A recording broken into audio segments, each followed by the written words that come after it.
గరికపాటి నరసింహారావు గారి అద్భుత ప్రవచనానికి విచ్చేసిన ఆత్మీయ బంధువులందరికీ హృదయపూర్వక ధన్యవాదాలు తెలియజేస్తూ, మనం అడగగానే సిద్దిపేటకు నేను విచ్చేసి మీ కార్యక్రమాన్ని అందిస్తానని ఒప్పుకున్న గురువు గారికి కూడా మన అందరి తరఫున గట్టిగా చప్పట్లసే ఒకసారి ధన్యవాదాలు తెలియజేద్దాం. గురుర్బ్రహ్మ గురుర్విష్ణు గురుదేవో మహేశ్వరః గురు సాక్షాత్ పరం బ్రహ్మ తస్మై శ్రీ గురవే నమః. అఖండ మండలాకారం వ్యాప్తం యేన చరాచరం తత్పూర్ణం దర్శితం ఏవ తస్మై శ్రీ గురవే నమః. పూజ్య గురుదేవులకు హృదయపూర్వక మనఃపూర్వక పాదాభివందనాలు తెలియజేస్తూ, గురువు గారిని మన సభకు మన సభ్యులు పరమేశ్వర్ గారు సవినయంగా, ఎందుకంటే గురువు గారి కొరకు మనం చెప్పాల్సినంత అవసరం ఏమి లేదులే, కానీ ఉడతా భక్తిగా మనకు మనముగా ఒక 2 నిమిషాలు గురువు గారిని పరిచయం చేసుకొని స్మరించుకొని అద్భుతంగా సాగే 3 రోజుల కార్యక్రమాన్ని మనం అమోఘంగా ప్రారంభించుకుందాం. జై శ్రీరామ్.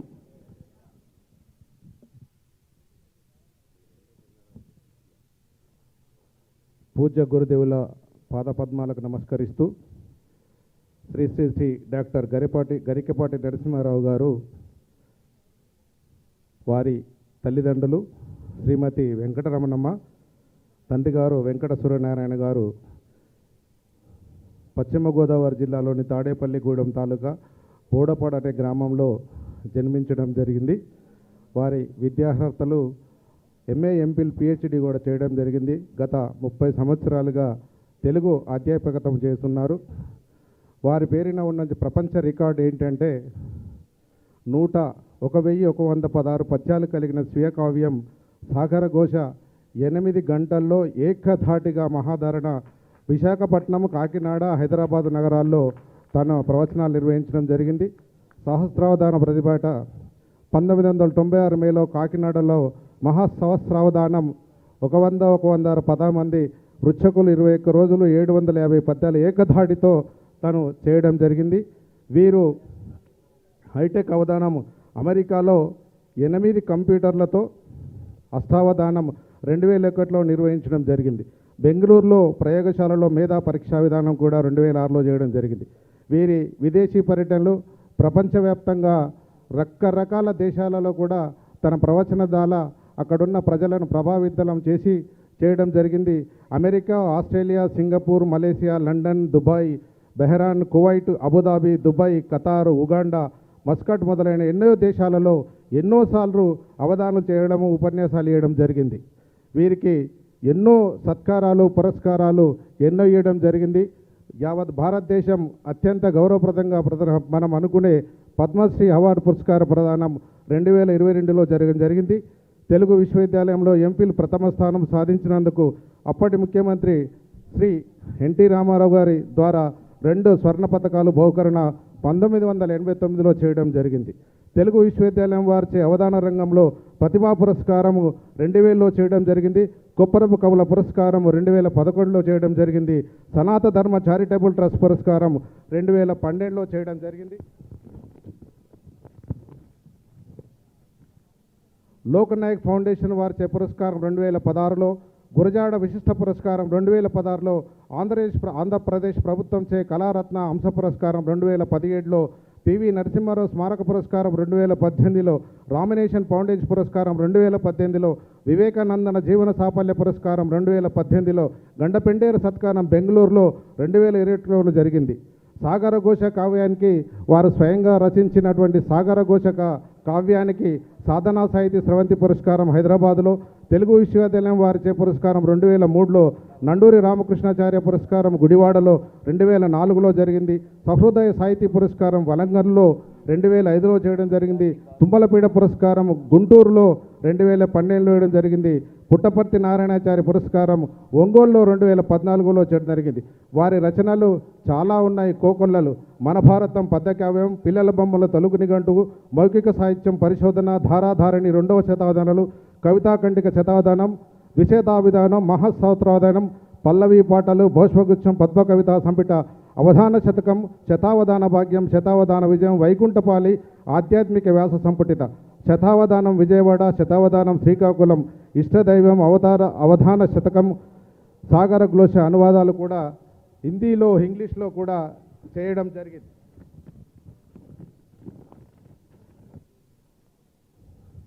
గరికపాటి రచనలపై ఎన్నో రకమైన పరిశోధనలు చేస్తారు. ఆ పరిశోధనలో ముఖ్యంగా ఎంపిల్ స్థాయికి సంబంధించిన 3 పరిశోధనలు చేయడం జరిగింది. పిహెచ్డి స్థాయికి సంబంధించిన 2 పరిశోధనలు కూడా చేయడం జరిగింది.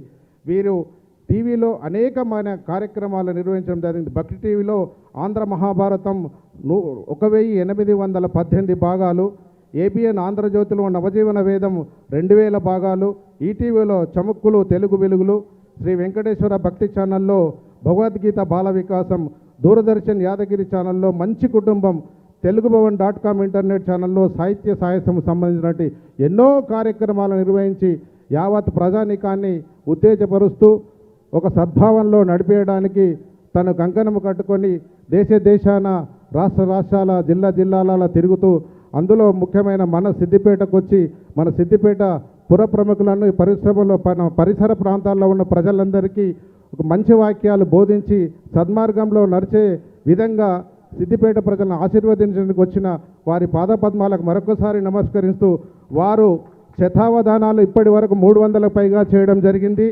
శతావధానాలు 9, అష్టావధానాలు 300కు పైగా చేయడం జరిగింది. మహాసహస్రావధానము ఒకసారి చేయడం జరిగింది. వారి పాదపద్మాలకు సిద్దిపేట తరఫున మీ అందరికీ మరొక్కసారి పాదాభివందనం చేస్తూ కృతజ్ఞతలు చేస్తున్నాం. ధన్యవాదాలు. Thank you. జై శ్రీరామ్.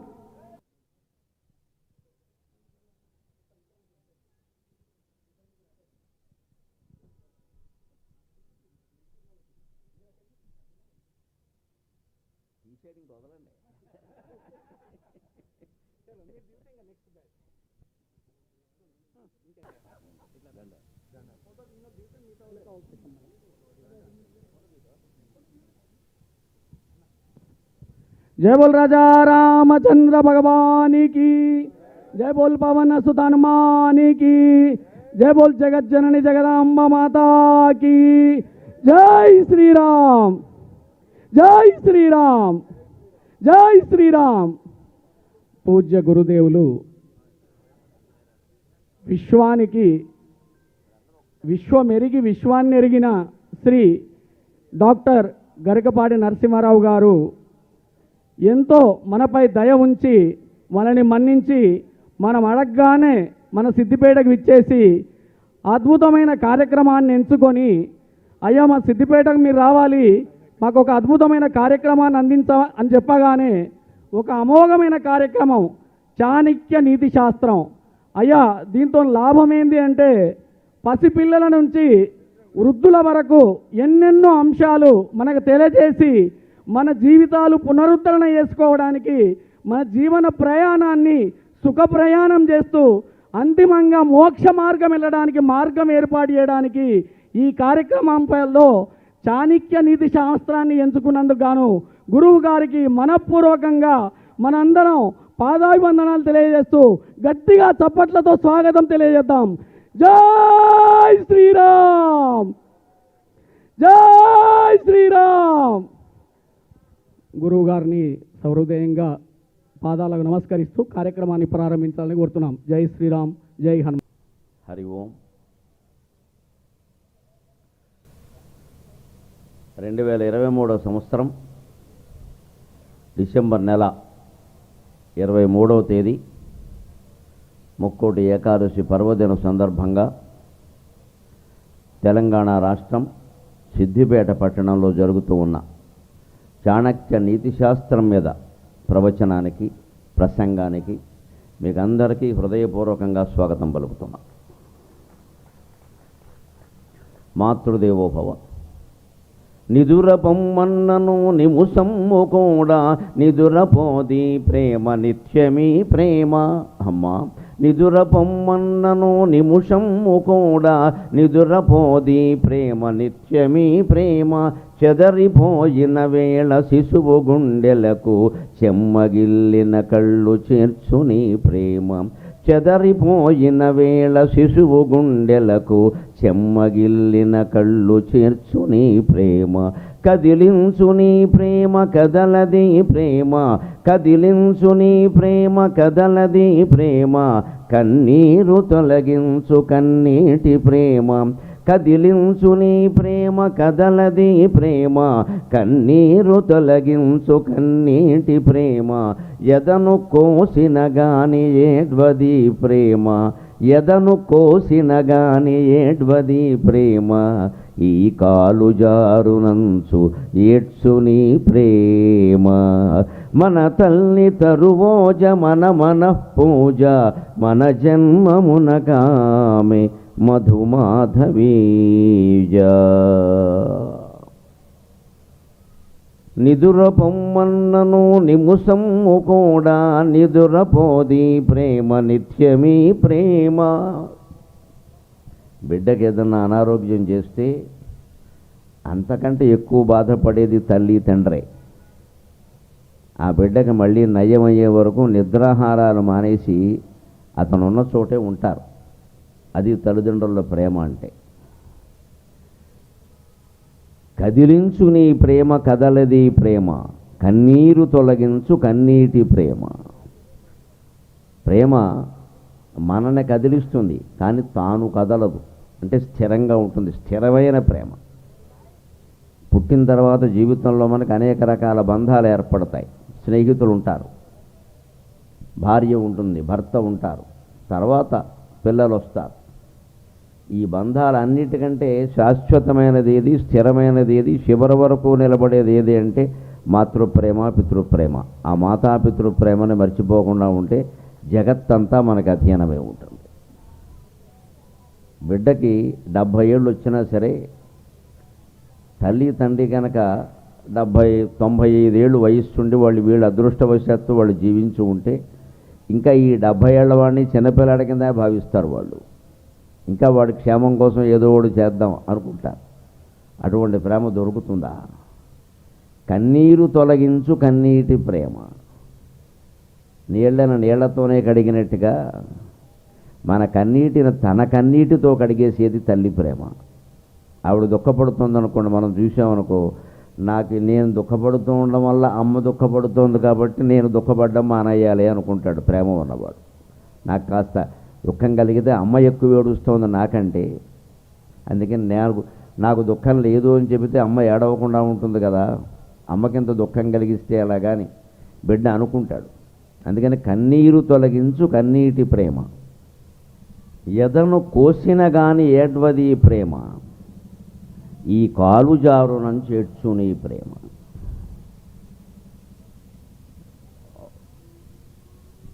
బిడ్డ వేరే ప్రయోజనాల కోసం ముసలిదైన తల్లి శరీరంలో అవయవాలు అమ్మేస్తే మాత్రం నష్టమేమిటి, ఎలాగూ ముసలావిడే కదా, పోయేదే కదా అని ఒకడు తల్లి మూత్రపిండాలు కోసి పట్టుకుపోయేట. ఇప్పుడు పేపర్లో వార్తలు చూస్తున్నాం. అలాగా వృద్ధుల జీవితాలతో ఆడుకుంటున్నారు. నిజంగా పత్రికల్లో చాలా వస్తున్నాయి. 60 ఏళ్ళు దాటాక అందరం జాగ్రత్త పడాలి. ఎట్టి పరిస్థితుల్లో స్థిరాస్తులు పిల్లల పేరు మీద పెట్టకూడదు. చాలా ప్రమాదకరమైన పని. ఎంత అడిగినా సరే, ఎంత ఒత్తిడి చేసినా సరే, అసలు 60 ఏళ్ళు తర్వాత సంతకం పెట్టడం కూడా మానేయడం మంచిది. సంతకాలు ఎందుకు పెట్టించుకుంటారో తెలియదు. అనారోగ్యంతో ఉంటే నీకేదో ప్రభుత్వం వారు పథకం ఇస్తున్నారు, దానికి నువ్వు సంతకం పెట్టాలని పెట్టించుకుంటారు. ఆ ముసలావిడికి 80 ఏళ్ళ ఆవిడ కళ్ళు కనపడవు, చెవులు వినపడవు, ఆ ఇంగ్లీష్ అర్థం కాదు, అదేమిటో తెలియదు. బిడ్డ వేలుముద్ర ఏమంటే వేస్తుంది, సంతకం పెట్టమంటే పెడుతుంది. అదేమిటంటే ఆవిడ పేరున్న ఇల్లు వీడి పేరు రాయించేసుకున్నాడు. అది విషయం. జరుగుతున్నాయి, పత్రికల్లో వస్తున్న వార్తలే. అంచేత మృత్యువు కంటే భయంకరమైనది ఏదంటే వృద్ధాప్యం. నిజం చెప్పాలంటే చాలా జాగ్రత్తగా ఉండాలి. కానీ తల్లి ప్రేమ ఎటువంటిది అంటే, ఒక బిడ్డ ఇలాగే తల్లి శరీరంలో అవయవాలను సైతం అమ్మేద్దాం, మనకి ఏం ముసలావిడితో ఉంటే ఉంటుంది, పోతే పోతుంది, ఏముంది. ఎందుకంటే ఇవాళ మూత్రపిండాలు అమ్మేస్తే లక్షలు వస్తాయి. బోల్డ్ వ్యాపారం జరుగుతుంది దాని మీద. పేదవాళ్ళని తీసుకెళ్ళి ఆపరేషన్ పేరు మీద తీసుకెళ్ళి ఒకటి ఆపరేషన్ చేస్తామని ఇంకోటి ఆపరేషన్ చేస్తున్నారు, ఒకటి చేస్తామని ఇంకొకటి. కడుపు నొప్పి వచ్చిందని ఆపరేషన్ చేద్దామని పెడితే మూత్రపిండాలు లాగేశారు. హైదరాబాద్లో ప్రసిద్ధమైన ఆసుపత్రిలో పత్రికల్లో వచ్చిన కథే. ఆ లాగేసిన తర్వాత 10 ఏళ్ల వరకు ఆ పేషెంట్కి తెలియలేదు లాగేశారని. మళ్ళీ అతనికి ఏదో తర చూస్తూ ఉంటే చేయించుకుంటే నీకు ఒకటే ఉందయ్యా కిడ్నీ, ఇంకోటి లేదన్నారు. ఇదేమిటంటే 2 ఉంటాయి కదా ఎవరికైనా అంటే. అప్పుడు నేను ఎక్కడెక్కడ ఆపరేషన్ చేయించుకున్నాను ఏమిటంటే ఈ పేరు బయటకు వచ్చింది. ఇది జరుగుతున్న పరిస్థితి. అందుకని ఈ కలికాలంలో ఏమిటంటే మనం ఏదో కేవలం మంచివాళ్ళం అంటే సరిపోదు. ఇవాళ చాణక్య నీతి శాస్త్రంలో ఈ 3 రోజులు అదే చెప్పుకుంటాం. కలికాలంలో బతికే విధానం వేరు. వ్యవహార జ్ఞానం ఉండాలి పూర్తిగా. మంచితనం ఉంటే సరిపోదు, వ్యవహార జ్ఞానం ఉండాలి. ఆహారం దగ్గర వ్యవహారం దగ్గర లజ్జ పనికిరాదు అంటాడు చాణక్యుడు కూడా చెబుతాడు ఆ విషయం. భోజనం దగ్గర సిగ్గుపడడం కుదరదని. ఆకలి ఇస్తుంది, తర్వాత ఎవడు పెడతాడో. శుభ్రంగా అడిగానా వేయించుకుని తినేయాలి. మనం ఎలాగో పిలిచారు కదా ఇంటికి, మొహమాటం ఏంటి, ఇక్కడ భోజనం చేయమనే పిలిచారు కదా, మనం తక్కువ చేయాలని వాళ్ళు అనుకోరు, పిలిచారు కదా. మొహమాటానికి మేము ఎక్కువ తిన్నాం అనుకుంటారేమో అని అంటే తర్వాత చాలా ఇబ్బందులు పడతాం. అందుకని అవయవాలు రకరకాల పేర్ల మీద అమ్మేసేవాళ్ళు తయారయ్యారు. ఒక బిడ్డ ఇలాగే తన వ్యాపార ప్రయోజనాల కోసమో తన స్వార్థం కోసమో ముసలి తల్లి ఒంట్లో అవయవాన్ని తీసి పట్టుకెళ్ళిపోతూ ఉంటే అప్పుడు ఒక కవి రాశాడు, ఆ గుండో మూత్రపిండమో అవయవం ఏదైనా మరీ ఖరీదు కదా పట్టుకెడుతుంటే నెత్తురు బొట్లు నేల మీద ఒలుకుతున్నాయట. అప్పుడు తల్లి అందుట, ఈ కాలు జారునం చేర్చుని ప్రేమ. ఆ గుండె కొట్టుకుంటూ ఏమందంటే రబ్బడబ్బను కొట్టుకోలే నాయన, నా గుండెకాయ తీస్తే తీసేసావు, ఈ నెత్తురు బొట్లు నేల మీద పడుతున్నావు, జాగ్రత్తగా నడవరా, నీ కాలు జారిపోతుందేమో అందుట. అది ప్రేమ. తల్లి ప్రేమ తరువాత అంతకంటే ముందు వెనక కూడా అంత ప్రేమ ఎవరికైనా ఉంటే సాక్షాత్ పరమేశ్వరుడికి ఉంటుంది, మరి ఎవరికి ఉండే అవకాశం లేదు. భగవంతుడికి ఉంటుంది మన మీద ప్రేమ. అందుకనే మనం జీవితం అంతా ఓ మాట గుర్తుపెట్టుకోవాలి, దేవుణ్ణి నమ్మి చెడినవాడు లేడు, మనిషిని నమ్మి బాగుపడినవాడు కూడా లేడు. దేవుణ్ణి నమ్మాలి, మనుషుల్ని నమ్మకూడదు. వాళ్ళు మనుషుల్ని నమ్మినా దేవుడి మీద భారం వేయాలి. మనుషుల్ని నమ్మక తప్పదు, కొన్ని నమ్మినట్టు ఉండాలి, నమ్మకూడదు. నమ్మినట్టు ఉండాలి. ఎంత నమ్మినట్టు ఉండాలో అంటే వాడు గాఢంగా నమ్మేయాలి ఆ విషయాన్ని. కానీ మనం 3 కెమెరాలు పెట్టాలి వాడి మీద, ఒకటి కాదు. ఒక్కడు కూడా పెట్టామని తెలియదు. శివుడు కొన్నట్టే అందరం 3 కళ్ళతో ఉంటే ఈ కాలంలో బతకగలుగుతాం, లేకపోతే మటాష్ అయిపోయినట్టే. ఎవరైనా జాగ్రత్తగా ఉండవలసిందే. ఇప్పుడు ఏదో పిల్లలు తల్లుల గురించి చెబుతున్నాం, పిల్లల్ని మోసం చేసే తల్లులు తండ్రులు కూడా ఉన్నారు, దారుణంగా ఉన్నారు. పసిపిల్లలు ఉంటారు, వంకర సంబంధాలు పెట్టుకుని భర్తను చంపేస్తున్నారు, పిల్లలను చంపేస్తున్నారు, సుపారీ ఇచ్చి చంపించేస్తున్నారు. వీళ్ళ వంకర సంబంధాల కోసం. ఇటీవల పత్రికల్లో వచ్చిన వార్త ఒకటి నాకు చాలా ఆశ్చర్యం కలిగించింది. ఒక ఆవిడకి పోలీసు అధికారానికి బహుమతి ఇచ్చారు. ఎందుకంటే ఒక కేసుని, ఒక నేరానికి సంబంధించిన వ్యాజ్యాన్ని విభిన్నంగా నడిపించింది ఆవిడ, చాలా సూక్ష్మంగా ఆలోచించి. అందుకని అవార్డు ఇచ్చారు ఆవిడకి. ఆ కథ పత్రికలో వచ్చింది. నాకు అటువంటి సరదా, లోకం గురించి తెలుసుకోవాలి కదా. లోకేశ్వరుడు అర్థం కావాలంటే లోకం అర్థం కావాలి ముందు. లోకానికి ఈశ్వరుడు కదా ఆయన, లోకం అర్థం కాదే లోకేశ్వరుడు అర్థం కాడు. ఎందుకు ఈవిడికి అవార్డు ఇచ్చారు ఏమిటని చదివితే అందులో విచిత్రంగా ఉంది. ఆవిడకి ఒకరోజు ఒక కేసు వచ్చింది ఆవిడ దగ్గర. ఏమిటంటే ఒక భర్త ఫిర్యాదు చేశాడు, నా భార్య మా అమ్మాయి 6 ఏళ్ల అమ్మాయి కనబడడం లేదు అని. సరే అదేదో వెతకడానికి ఓ టీం పెట్టాను. వెంటనే 1 గంట 2 గంటలో ఇంకో కంప్లైంట్ వచ్చింది, ఇంకో ఫిర్యాదు. ఒక రైల్వే స్టేషన్లో 6 ఏళ్ల అమ్మాయి చంపబడి ఉంది అని. ఈవిడికి ఎందుకు ఒక తెలివిగా ఆలోచిస్తే ఈ భార్య కూతురు కనపడడం లేదన్న ఫిర్యాదుకి 6 ఏళ్ల అమ్మాయి చంపబడి ఉంది అన్నదానికి సంబంధం ఉందేమో అని అనుమానం వచ్చింది. పోలీసు అంటే అనుమానించాలి. మనం నమ్మినట్టు పోలీసులు కూడా నమ్మేస్తే అలాగే నమ్మకూడదు, అనుమానించాలి. పోలీసు అంటేనే ముందు అనుమానం, అది వాళ్ళ బాధ్యత, అది వాళ్ళ బాధ్యత. దాంపత్యం అంటే నమ్మకం, పోలీసు అంటే అనుమానం, అది లెక్కది, అది విధి, బాధ్యత. దాంపత్యం అంటే నమ్మకం, పోలీసులు అంటే అనుమానం. అనుమానించడమే పోలీసులు బాధ్యత. అందుకే వాళ్ళకి జీతం ఇస్తారు, అనుమానిస్తారు. అందుకని ఆవిడకి తెలివిగా ఆలోచిస్తే ఏదో సంబంధం ఉండుంటుంది. ఈయనెవరో భార్య కూతురు కనపడడం లేదన్నాడు. సాయంత్రం కాకుండానే పిల్ల 6 ఏళ్ల పిల్ల రైల్వే స్టేషన్లో చంపబడి ఉందని తెలిసింది. ఏమిటిదని విచారణ చేస్తే బయటపడిన ఘోర విషయం ఏంటంటే ఆ భార్య మరొకరితో సంబంధం పెట్టుకుని అడ్డంగా ఉన్న ఈ కూతుర్ని చంపేసింది. ఇది భర్తకు కూడా తెలియదు. గోలుమని ఏడుపు. తర్వాత తెలిసిన తర్వాత ఈ పిల్లని చంపేసింది తల్లే. అంచేత కలికాలంలో ఏ సంబంధాలు నమ్మడానికి లేవు. తల్లులకు అన్యాయం చేసే పిల్లలు ఉన్నట్టే పిల్లలకు అన్యాయం చేసే తల్లులు తండ్రులు కూడా ఉన్నారు. ఈయన భార్యని మోసం చేసి ఇంకో పెళ్లి చేసుకుంటాడు చెప్పకుండాను. అడ్డం వస్తే పిల్లలను తీసి పారేస్తాడు. మగాడైనా అంతే. ఇవే ప్రేమలు. ఈ ప్రేమల మధ్యలో మనం నమ్ముకోదగింది భగవంతుడి మీద మనకుండే భక్తి, ఆయన మన మీద చూపించే ప్రేమ మాత్రమే. అక్కడ విగ్రహ రూపంలో ఉన్న పార్వతీ పరమేశ్వరుల్ని మీరు విగ్రహ రూపంగా భావించకండి. ఇక్కడ ఎన్ని వందల మంది వేల మంది హాజరై ఉన్నారో అందరికీ తల్లిదండ్రులు వారే.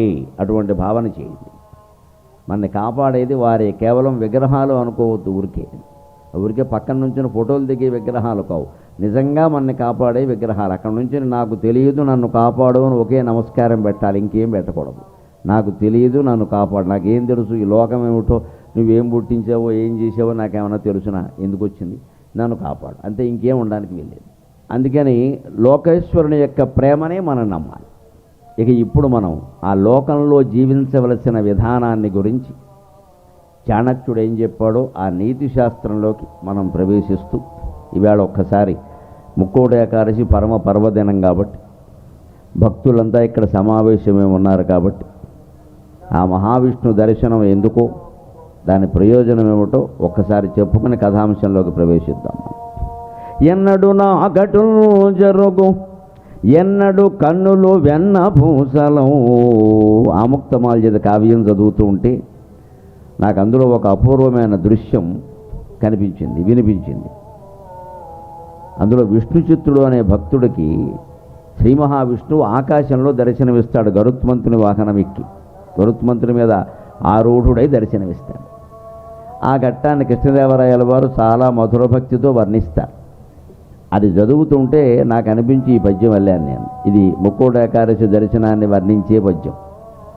ఎన్నడు నాకటు జరుగు ఎన్నడు కన్నులు వెన్న పూసలవు. ఎన్నడు నాకటు జరుగు ఎన్నడు కన్నులు వెన్న పూసలవు. వెన్నుడు వెన్నుడు కన్నుల వెన్నుని కన్నులార విను వీధిని చూచెను విష్ణు చిత్తుడు. వెన్నుని కన్నులార విను వీధిని చూచెను విష్ణు చిత్తుడు. ఆ పుణ్యము నాకు లేదు ఆ పుణ్యము నాకు లేదు అవును బో ఎటులుండును. ఆ పుణ్యము నాకు లేదు అవును బో ఎటులుండును. విష్ణు చిత్తమెందున్నది తృష్ణ చిత్తమొకటున్నది. విష్ణు చిత్తమెందున్నది తృష్ణ చిత్తమొకటున్నది. గుండెలు మండిపోవగన్. తృష్ణ చిత్తమొకటున్నది గుండెలు మండిపోవగన్. విష్ణు చిత్తుడికి అమాయకుడైన భక్తుడికి పాండిత్యమేమీ లేకుండా కేవలం తులసి మొక్కకి నీళ్లు పోయడం, పెంచడం, ఆ తులసి ఆకులతో మాల చేసి విష్ణుమూర్తికి సమర్పించడం తప్పితే మరేమీ తెలియని భక్తునికి మహావిష్ణువు దర్శనమిచ్చేట. మనం ఇంత జీవితాన్ని గడిపాం, ఇంత కృషి చేశాం, ఏదో భగవంతుడి దయ వల్ల ఇన్ని అవధానాలు చేశాం, ఇన్ని ఉపన్యాసాలు ఇచ్చాం, ఇన్ని చేశాం. ఇదంతా భగవద్ దర్శనం కోసమే కదా. ఎప్పుడైనా దర్శనం పొందుతావా అనిపించుద్దు నాకు. నాకు అన్న భావాన్ని, నాకు అనిపించిన భావాన్ని నేను ఇష్టదైవం అనే కావ్యంలో పెట్టాను. అందులో 500 పద్యాలు కేవలం మనం ఆరాధించేటువంటి దేవతామూర్తుల మీదే ఉంటాయి. రాముడు, కృష్ణుడు, అమ్మవారు, అయ్యప్ప స్వామి, సుబ్రహ్మణ్య స్వామి, వినాయకుడు, వెంకటేశ్వర స్వామి, ఇలాగా మనం ఆరాధించేటువంటి హిందువులు ఆరాధించేటువంటి దేవతల మీదే భక్తిగా నేను అల్లుకున్న పద్యాలన్నీ అందరికీ ఉపయోగపడతాయని పుస్తకంగా వేశాం. అందులోది ఇది. ఎప్పుడు మనకి ఆ దర్శనం కలుగుతుంది? వెన్నుని కన్నులార వినివీధిని చూచిన విష్ణు చిత్తుడు. వెన్నుడు అంటే శ్రీ మహావిష్ణువు. విష్ణువు అనేదానికి వికృతి పదమే వెన్నుడు. ఆయన కన్నులారా ఆకాశంలో చూశాట.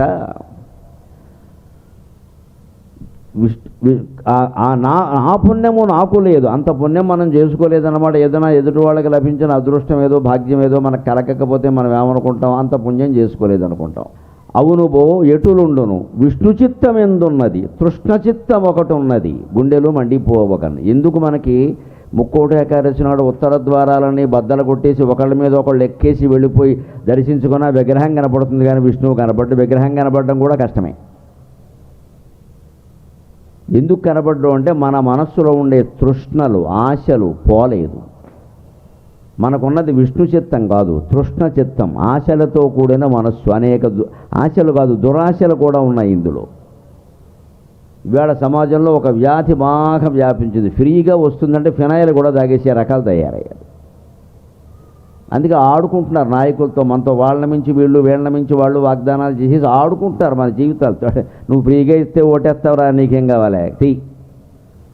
ఎవరిస్తారండి? మన సొమ్మే మనకిస్తారు, ఎవరిని జేబులోంచి ఇస్తారా? ఇక్కడ ఉచితంగా ఇచ్చే ప్రతి దాన్ని తిరస్కరించగలిగినటువంటి ఆత్మాభిమానం తెలుగునాటి 2 రాష్ట్రాల్లో ఏర్పడినప్పుడు బాగుంటుందండి. అప్పుడే బాగుంటుంది దేశమంతా, అప్పుడే బాగుంటుంది.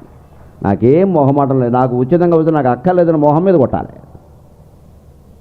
అవినీతి లేకుండా పరిపాలన సాగించడం చాలు, మాకేం ఉచితంగా ఇవ్వక్కర్లేదు. ముక్కోటి ఏకాదశి సందర్భంగా సర్వనాయకుడికి దండం పెట్టి కోరుతున్న కోరిక ఇది. మొత్తం మన స్వాధీనం చేసుకుంటున్నారండి ఉచితాలతోటి. ఈ ఉచితాల నుంచి ఇవే కోరికలు కదా. ఈ ఇచ్చే 2-3 వేలతోనే జీవితం వెళ్ళిపోతుందా? ఆ తృష్ణ విడిచిపెట్టాలి. మనం కష్టపడి సంపాదించుకుంటే ఉండే ఆనందం ఎదుటివాళ్ళు 1,00,000 రూపాయలు ఇచ్చినా మనకేముండదండి అక్కడ. పైగా వాళ్ళకి స్వాధీనమే బతకాలి. ఎప్పుడు వాళ్ళని ప్రశ్నించడానికి కాదు, అడగడానికి కాదు, దేనికే హక్కు లేదు ఇక్కడ. నీకు ఇచ్చాం కదా అంటారంతే. ప్రజలందరూ ఆత్మాభిమానంతో ఉండాలి. ఆత్మ అంటే భగవంతుడే. ధర్మశాస్త్రం చాలా స్పష్టంగా చెబుతోంది. ఆత్మా తదాత్మానమేవ బ్రహ్మవా ఇదమగ్ర ఆసీత్ తదాత్మానమేవ అహం బ్రహ్మాస్మీతి వేదం చెప్పిన మాట. అంతటా ఉన్నది బ్రహ్మమే, ముందున్నది వెనక ఉన్నది చివర ఉన్నది పరబ్రహ్మమే. అది ఎక్కడుందండి? అది ఏమిటంటే తదాత్మానమేవ. నువ్వంటే అదే నేనుదే ఏది లోపల మోగుతోందో అదే ఆత్మ, అదే బ్రహ్మ. తద్బ్రహ్మతత్వమసి భావయాత్మని. అదే బ్రహ్మ, అదే నువ్వు. ఈ విషయం తెలుసుకోవయ్యా, అలాగే భావించి, అంతకంటే ఏం లేదు. ఆధ్యాత్మికత అంటే ఇదేం చెప్పారు, ఒక మొక్కలో చెప్పారు. ఆ మొక్క అర్థం కావడానికి మనకు 30 ఏకాదశులు గడిచే. ఒక ఏకాదశి కాదు, 30 ఏకాదశులు 30 గడిచినా మనకు అర్థం కాదు. ఎందుకంటే మనసులో ఉండే కోరికలు మనం వదలలేకపోతున్నాం, అందుకే సుఖంగా ఉండలేకపోతున్నాం. మన సుఖాలకి మన దుఃఖాలకి మనమే కారణం తప్ప ఎవరూ కారణం కాదు. ముందు మన మనస్థితి కారణం. మన జీవితం సరిగ్గా ఉన్నా సరిగ్గా లేకపోయినా, మంచిగా ఉన్నా చెడ్డగా ఉన్నా కూడా 50% కారణం మన మనస్థితి. ఇంకో 25% కారణం చుట్టూ ఉన్న పరిస్థితి. మిగిలిన 25% పైన ఉన్న గ్రహస్థితి. ఈ 3 నడిపిస్తాయి. మనస్థితి, పరిస్థితి, గ్రహస్థితి, 3 స్థితులు గుర్తుపెట్టుకోండి. మనస్థితి ముందు మన మనసు 50% దాందేనండి, ఎగ్గొట్టద్దు, తప్పించుకోవద్దు. నా మనస్సును ఎవరో నడిపిస్తారు, ఎవరికో నీ మనస్సు నడిపించాల్సిన అవసరం ఏం లేదు. ఇక్కడ నువ్వే నడిపించుకుంటున్నావు.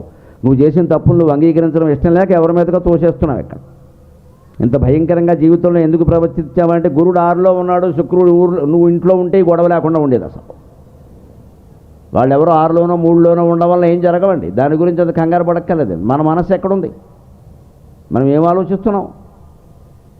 మన ఆలోచనలతోనే మనం తప్పుడు పనులన్నీ చేసేసి శిక్ష పడిన తర్వాత పశ్చాత్తాపడితే ఎవరికి కావాలండి? అంటే 50% మన జీవితాన్ని నడిపించేది మన మనస్థితి. కేవలం మన మనస్థితి వల్లే నడవదు. మిగిలిన సమాజం ఒకటి ఉందిగా, అదే పరిస్థితి. అదో పావలా ఉంటుంది. గ్రహస్థితి ఉంటుంది, లేకపోవడం ఏం లేదమ్మా. సూర్యకాంతి పడట్లా, చంద్రకాంతి పడట్లా. అలాగే గ్రహాల యొక్క ప్రభావం కూడా ఉంటుంది. ఎంత ఉంటుంది? పావలా ఉంటుంది. దాన్ని పట్టుకుని ముప్పావలా చేసేస్తే అలాగా భయపడిపోయి ఎండ వాన పడినట్టే గ్రహాల కాంతి కూడా పడుతుంది. అది నీకో రకంగా నాకో రకంగా పడదు. ఇక్కడ దాని నుంచి తప్పించుకుందుకు మంచి మార్గంలో నడవడానికే మనకి భగవంతుడు బుద్ధి ఇచ్చాడు. ఆ బుద్ధిని విచక్షణాత్మకంగా వినియోగించి మనస్సు రేపేటువంటి పిచ్చి కోరికలన్నీ తీర్చుకునే ప్రయత్నం చేయకుండా ఆత్మదర్శనం చేసుకోవడమే ముక్కోటి ఏకాదశి దర్శనం. అంచేతనే విష్ణు చిత్తం ఎందున్నది? తృష్ణ చిత్తం ఒకటి ఉన్నది, గుండెలు మండిపోవగన్. విష్ణు చిత్తం ఎక్కడుంది? మనకి తృష్ణ చిత్తం ఒకటి ఉంది. ఎన్నో ఆశలు ఎన్ని తీరినా ఇంకా ఏవేవో ఆశలు. ఈ శరీరాన్ని శ్మశానానికి బలవంతంగా గెంటేసే వరకు ఏదో ఒకటి ఆశపడుతూనే ఉంటాడు. ఈ ఆశల నుంచి మనం బయటపడాలి. అందుకు లోకంలో జీవితాన్ని సక్రమంగా చూసుకోవాలి మనం. అందుకే మనకి చాణక్యుడు మహత్తరమైన నీతి శాస్త్రాన్ని అందించాడు. చాణక్యుని జీవితమే నీతి శాస్త్రం అందించడానికి ప్రధాన కారణం. ఆయన జీవితంలో పడిన అవమానాలు, ఆయన చేసిన ప్రతిజ్ఞలు, ఆయన వాటిని చెల్లించుకున్న విధానం వల్ల మనకి ఈ నీతి శాస్త్రం వచ్చింది, లేకపోతే వచ్చేది కాదు. ఒక్కొక్క మనిషిని భగవంతుడు ఎంత గొప్పవాడైనా మంచివాడైనా కష్టాలు ఎందుకు పెడతాడు అంటే ఆయన ఏదో పూర్వజన్మలో పాపం చేశాడు అనుకో కూడా చాలా తప్పు మాట. రాముడు కృష్ణుడు పాపం చేశారా? వాళ్ళు కష్టాలు పడ్డారండి. రాముడికి వనవాసం వచ్చిందంటే ఆయన పూర్వజన్మ కర్మ అంటే ఎలాగమ్మా? కైక కోరిక వెళ్ళిపోయాడంతే. అవతార పురుషులకి, మహానుభావులకి, సజ్జనులకి భగవంతుడు కష్టాలు ఎందుకు పెడతాడంటే వాళ్ళు తాము తట్టుకుని ఎలా తట్టుకోవాలో లోకానికి చెబుతారు కాబట్టి కష్టాలు పెడతాడంతే. అందువల్ల జ్ఞానులని, యోగులని, గురువులని మనం గౌరవిస్తాం. ఏదో మనిషికి కష్టం వచ్చే కానీ ఆయనకే అలా వచ్చిందంటే ఏదో చేస్తుంటాడు పాపం అని వంకర మాట అనేకూడదు వెంటనే. ఇక్కడ అసలు ఒక మనిషి జీవితాన్ని అంచనా వేయాలంటే, ఆడైనా మగైనా ఎవరి జీవితాన్నైనా మనం అంచనా వేయాలంటే ఆ జీవితంలో ఎదుర్కొన్న సంఘటనలను బట్టి అంచనా వేయకూడదండి. ఆయన జీవితంలో ఎన్ని కష్టాలు వచ్చాయంటే పాపం చేసి ఉంటాడు, సుఖాలు వచ్చాయంటే ఏదో పుణ్యం చేస్తున్నాడు. తప్పమ్మా, ఈ అంచనాయే తప్పు. ఒక పెద్ద మనిషిని మనం అంచనా వేయాలంటే ఒకటే లెక్క, ఆయన జీవితంలో ఏర్పడిన ఘట్టాలను బట్టి అంచనా వేయకూడదు, ఆయా ఘట్టాల్లో ఆయన స్పందించిన విధానాన్ని బట్టి అంచనా వేయాలి. అది జ్ఞాని అయిన వాడు స్పందిస్తాడు. ఎలా స్పందించాడు? భయంకరమైన దుఃఖం రావచ్చు, దాన్ని తట్టుకున్నాడు అంటే ఆయన మహాపుణ్యాత్ముడు కాబట్టే తట్టుకోగలిగాడు. మనం ఎక్కడ పొరపాటు పడతామంటే 4 దుర్ఘటనలు ఎవరింట్లోనైనా వరుసగా జరిగాయి అనుకోండి. పిల్లాడికి ఏదో కాలు విరగడం, తల్లికి ఏదో అనారోగ్యం రావడం, తండ్రికి ఏదో ఉద్యోగం పోవడం, ఇలాంటివి 2-3 జరిగాయి అనుకోండి. వాళ్ళకి ఏదో శని పట్టిందమ్మా, వాళ్ళ ఇంటికి వెళ్ళకూడదు, మనం కూడా వెళ్ళడం మానేస్తాం. ఇంకాస్త శని మనం పట్టిస్తాం. ఇక్కడ వాళ్ళు మన బంధువులైనా సరే, మనకి దగ్గర వాళ్ళైనా సరే. కానీ ఎవరింట్లో జరిగేటువంటి దుఃఖాలకి ఈ దుఃఖాలను ఎవరు ఆపుతారండి? కాస్త మనమే విశాలంగా ఆలోచించడం అలవాటు చేసుకోవాలి. నిజమే, అనారోగ్యం వచ్చింది, ఆవిడ ధైర్యంగానే ఉన్నప్పుడు నీకెందుకు వ్యాఖ్యానం ఇక్కడ పని లేక? మన కాపురాలు తక్కువ, కామెంటరీలు ఎక్కువ. ఎంతసేపు ఈ కామెంటరీ, ఎంతసేపు వ్యాఖ్యానాలు. వాళ్ళ ఇంట్లో అనారోగ్యం వచ్చింది, వాళ్ళు బాగానే తట్టుకున్నారుగా, క్యాన్సర్ రాని బాగానే ఉన్నారుగా. క్యాన్సర్ వచ్చినా సరే ధైర్యంగా అలా ఉన్నందుకు మెచ్చుకోవాలి. కానీ ఏమిటో క్యాన్సర్ అమ్మా, మహాపాపాలు ఏవో చేస్తే కానీ ఇలాంటివో అని అంటే ఏమైపోతుంది సమాజం? ఆ మాట ఆవిడికి తెలిస్తే ఆవిడ ఎంత ఖిన్నురాలైపోతుంది. క్యాన్సర్ వచ్చి నేను ఏడుస్తుంటే ఎప్పుడో పాపం చేశానంటున్నారు, అదేం పాపమో తెలియదే. తెలియని వాటి గురించి మనం ఎలా మాట్లాడతామండి? తెలిసిన ప్రపంచం కళ్ళెదురుగా కనపడుతూ ఉంటే అవే మాట్లాడాలి. అంటే చాణక్యుని జీవితంలో కూడా భయంకరమైన అవమానాలు జరిగాయి. మామూలు అవమానం కాదండి. కొప్పు బట్టి ఈడ్పించారు రాజులు. ఆ కాలంలో పరిపాలించినటువంటి నందరాజులు 9 మంది. నందరాజు సింహాసనం మీద కూర్చుని ఉండగా ఆస్థాన పండితుడైనటువంటి చాణక్యుడు వచ్చి రాజుగారి పక్కన ఉండే సింహాసనం మీద కూర్చున్నాడు. రాజుగారి పక్కన ఉండే కూర్చున్న మీద రాజుగురువు కూర్చుంటాడండి, రోజు కూర్చునేదే. మహాపద్మనందుడు ఉన్నప్పుడు ఆయన కూర్చున్నాడు, ఆయన కుమారులు వచ్చారు. మరి వారసత్వం వచ్చేసరికి వ్యవహారాలు మారిపోతాయి. తండ్రికి ఉన్న గౌరవమే కొడుకులకు ఉండాలని ఏం లేదు ఇక్కడ. తండ్రి ఉన్న కాలంలో ఓ పెద్ద వ్యాపారస్తుడు ఉన్నాడు అనుకోండి, తండ్రి ఆ కొట్లో గుమాస్తాలని వాళ్ళని అలాగే ఉంచుతాడు. కొంచెం చిన్న ఏమైనా ఉన్నా తీసేయడు. ఎందుకంటే పాపం ఎప్పటి నుంచో 50 ఏళ్ల బట్టి మనం నమ్ముకుని ఉన్నాడు, ఇవాళ తీసేస్తే ఏమవుతాడు అని పాపం వాళ్ళని జాగ్రత్తగా ఈ షావుకారు గారు కాపాడుతూ ఉంటాడు. వ్యాపారస్తుడుగా ఆయనకు తెలుసును, మానవత్వం ఉంది. రేపొద్దున ఆయన వెళ్ళిపోతాడు, వాళ్ళ పిల్లల వరకు పెత్తడం వస్తుంది, ఈ పాత వాళ్ళందరినీ పీకి బారేస్తారు. నువ్వంతా మింగేసావు మా నాన్న అమాయకుండా చేసి అంటూ. అందుకని తండ్రి వారసత్వాన్ని కాపాడుతాం అనుకోరు. అందుకే ఉద్యోగాలు చేసేవాళ్ళు జాగ్రత్తగా ఆలోచించుకోవాలి. తండ్రి ఉన్నట్టే కొడుకు ఉండడు. ఇక్కడ తత్వాలు మారిపోతూ ఉంటాయి, తేడాలు వచ్చేస్తాయి. సరిగ్గా మహాపద్మనందుడికి కూడా కొడుకులు పుట్టారు. 9 మంది పుట్టారు. నందులో పందులో తెలియదు, అలాంటి వాళ్ళే పుట్టారు. వాళ్ళు రాజులయ్యారు. వాళ్ళు తాగి తందనాలాడడం తప్పితే ప్రజల పరిపాలన ఎప్పుడూ పట్టించుకోవాలి. మహాభోగాలన్నీ అనుభవించారు. ఒక్కొక్కరు 15 మందిని చేసుకున్నారు. ఇక మొత్తం రాజ్యంలో వసూలైన పన్నంతా రాజకుమారుల భోగాలకే సరిపోతుంది, ప్రజలకు పరిపాలనకి ఎక్కడుంది కనుక. ఈ స్థితిలో చాణక్యుడు రగిలిపోతున్నాడు. వీళ్ళకి నీతి చెప్పడం ఎలాగా, వీళ్ళని ఎలా బాగు చేయాలి? రాజ్యం నాశనం అయిపోతుంది. ఇక్కడ నేను బ్రాహ్మణుణ్ణి, గురువుని, రాజగురువుని, ఇన్ని ధర్మశాస్త్రాలు తెలిసిన వాడిని, వీళ్ళు నన్ను సరిగ్గా గౌరవించడం లేదు, నేను చెప్తే వినే పరిస్థితిగా అయినప్పటికీ వెళ్ళి చెబుదాం అన్నట్టుగానే ఆస్థానానికి వెళ్ళేవాడు. వచ్చి ఆయన రాజుగారి పక్కన ఉండే సింహాసనం మీద కూర్చున్నాడు. తప్పే ఉంది? అబ్బే, వెంటనే ఈ నదుల్లో ఒకడు వచ్చి, వాడు అప్పటికే పుచ్చుకుని ఉన్నారు బాగా, పొద్దున్నే పుచ్చేసుకునే రకాల మహానుభావులు. వారికి అదే తీర్థం ప్రసాదం. సింహాసనం నుంచి దిగొచ్చి ఇక్కడ కూర్చుంటావు, మా నాన్నకాలం అనుకుంటున్నావు, ఎక్కడ నిన్ను కూర్చోబెట్టి గౌరవించడానికి బాపనాయన అని చెప్పి పెలకట్టుకులాగాడు, నాకు గెంటేశాడు. కుప్పు బట్టి ఈడ్పించారండి, మంటెత్తిపోయింది చాణక్యుడికి. రాజుల్ మత్తులటన్న సత్కవికి సామ్రాజ్యము వ్రాసిచ్చిన పూజలు చేసిన తీరదారుణము కొప్పును బట్టి ఇడ్పింపరే రాజుల్ మందులు దుర్మదాంధులు మహాప్రాజ్ఞుండు కౌటిల్యునన్ రాజుల్ నందులు దుర్మదాంధులు మహాప్రాజ్ఞుండు కౌటిల్యునిన్ రాజుల్ కక్షలు బూనుచో బుధులకున్ రక్తాభిషేకం బగున్ రాజుల్ కక్షలు బూనుచో బుధులకున్ రక్తాభిషేకం బగున్.